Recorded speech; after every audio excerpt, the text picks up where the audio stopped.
as well. Well, you still didn't come and speak to the press. Well, there you go. But put me off. It has changing. So I think we'll hear from him any moment now. He's going to make it round to our interview position, which of course is down by the boundary at the moment. Interesting, Carlos. When I interviewed Jason at the toss, he seemed to suggest that part of the reason for putting England in was actually because he thought it was quite damp, and therefore the spinner Cornwall might be more effective. Do you think, in hindsight, that perhaps to have batted first might have been, I don't know, the problem, better option? The problem I think with the West Indies attack is that the batting lineup, is that you can't quite fully trust them. You always feel as though they're 1 wicket away from being rolled for 190, 200. They've offered a lot of resistance in the series thus far and made it to 300. But as you saw with the second test in the first innings, it's very easy to just blow through them.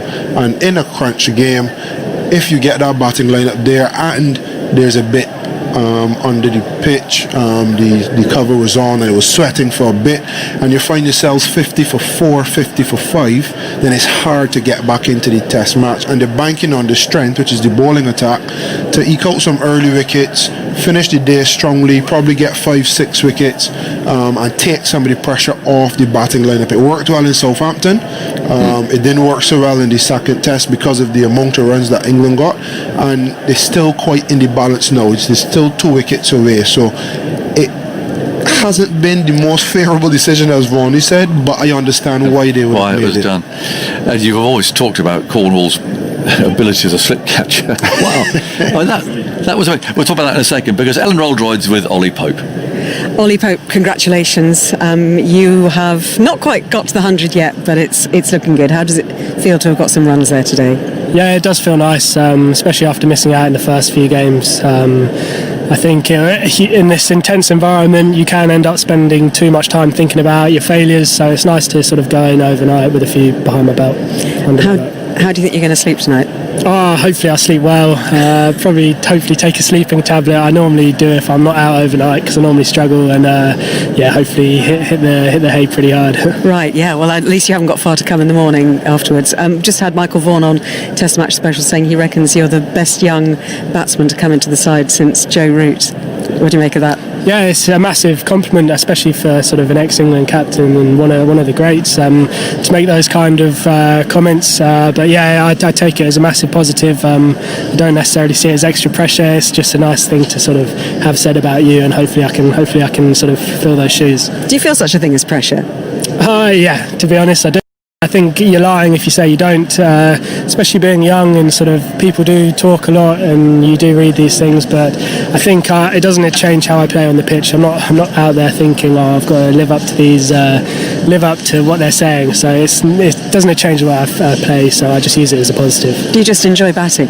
Yeah, I love batting. I think I hate getting out. There's nothing worse than getting out, so and it's the worst feeling being back in the shed, so while I'm out there you've got to enjoy it. Do you have a discussion among the group this morning about the fact that they'd opted to leave out Zach Crawley, so everyone was going to have to push up the order a little bit, and maybe a little bit more attention would come on what you could get on the board? It's not necessarily a chat we had. Obviously I think just the way obviously Stokes, we're going to see how he is with bowling, so unfortunately for Zach it's just the way it is. I mean, a couple of innings ago he got a brilliant 70, so it's a shame for him to miss out, but yeah, it's not something we talk about. You know the pressures you're under, and I think everyone knows their role in the side pretty well. What did everyone say to you when you came up onto the balcony just now? Yeah, just a few sort of pats on the back and well played, and everyone sort of comes over and says well done. And I imagine everyone's pleased for Jos Buttler as well. Yeah, absolutely. I think he's been the way he's obviously he hasn't got the big scores that he would have liked in this series, but I think he's looked really threatening, especially sort of in that first innings at Southampton and the first innings here last week, and it's nice to see him get over that 50 mark, and hopefully we can kick on. And in a game like this where we're probably going to lose some time to the weather, how do you see the next few days panning out? Well, hopefully the weather doesn't affect it too much. If Joss and myself can try and sort of put on as many as possible, I'm not sure exactly what we're on now. We'll just keep trying to bat as long as possible. I think the way we both play, the runs will come, and if we can bat big, then I guess the dream scenario would be able to sort of put them in, make them follow on and go again. But the pitch is spinning, it's offered a little bit with the new ball, so there is stuff in there for the seamers. Very well done, and sleep well tonight. Thanks very much. Cheers, Ollie.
Welcome back to Old Trafford Cricket Stadium, Manchester. England versus West Indies third and final test day 1. Now we see some highlights of day 1. Windies skipper Jason Holder win the toss and decided to bowl first. Two changes in English side in final test. Jofra Archer and Jimmy Anderson back in final playing 11.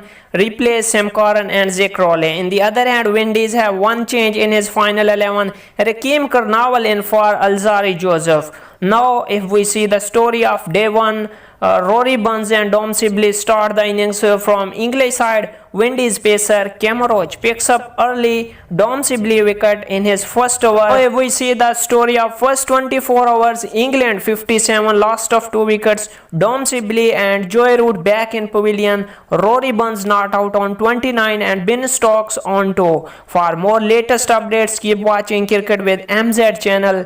Thanks.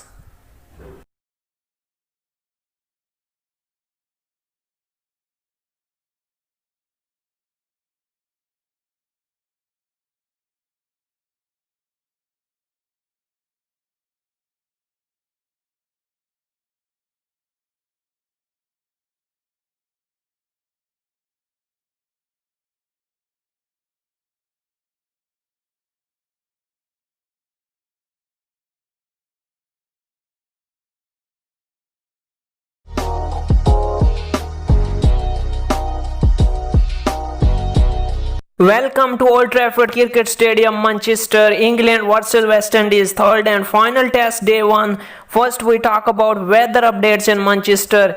Rain is expected to play a big part in the deciding test at Old Trafford. Today chances of rain very less, but it is expected to rain heavily on Saturday and Sunday. The sun is expected to return by Monday, but Tuesday is predicted to be another day filled with clouds. Windies won the first test in Southampton by 4 wickets. England bounced back in the second game, winning by 113 runs. Now series are level by 1-1. Third test is very important for both teams. Now we talk about team news. Jofra and Jimmy is back now, and possible playing 11 is Rory Burns, Dominic, Sibley, Zach Rowley, skipper Joe Root, Ben Stokes, Ollie Josh Buttler, Dominic, Bess, Jofra Archer, Stuart Broad and Jimmy Anderson.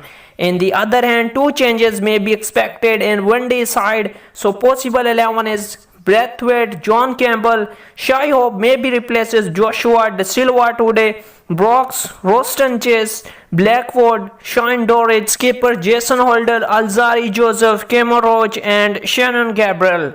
Now time for a short break. We will back soon for latest updates. So keep watching Cricket with MZ channel. Thanks.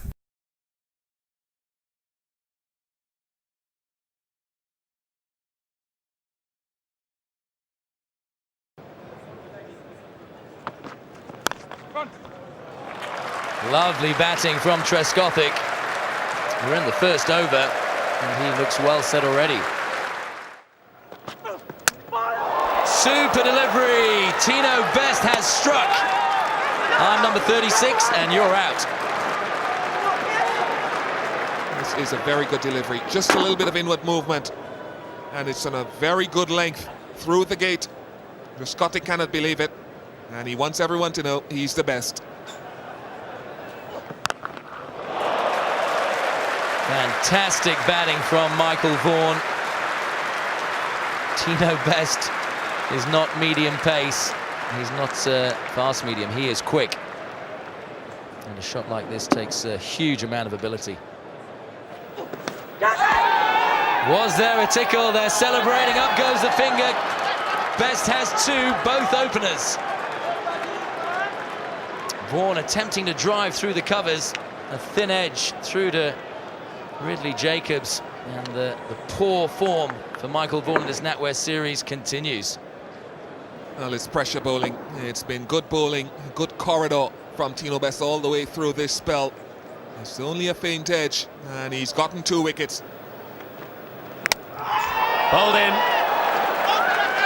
Robert Key will be disappointed with this. Not for the first time we've seen a straight delivery go straight through bat and pad. Not a great shot in the end, and not a great innings, it's got to be said. Because when you use up this much time, you have to profit yourself. Played around a pretty straight delivery. It's at the back of pad or the back leg, and then on to off stump. Now there's a man back, a deep square leg, but Flintoff has found the gap. Very positive batting from a man in excellent touch.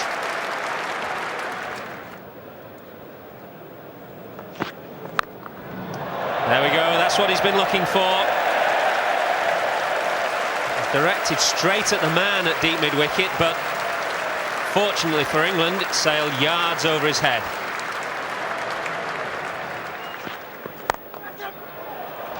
There it is. Here's 50. Good half-century for Andrew Flintoff, his 13th in one-day internationals.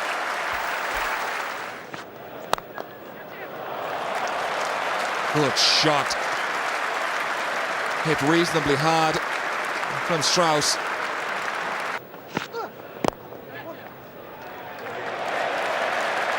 .50 for Strauss. He's a good accumulator and he's batted well under pressure for England.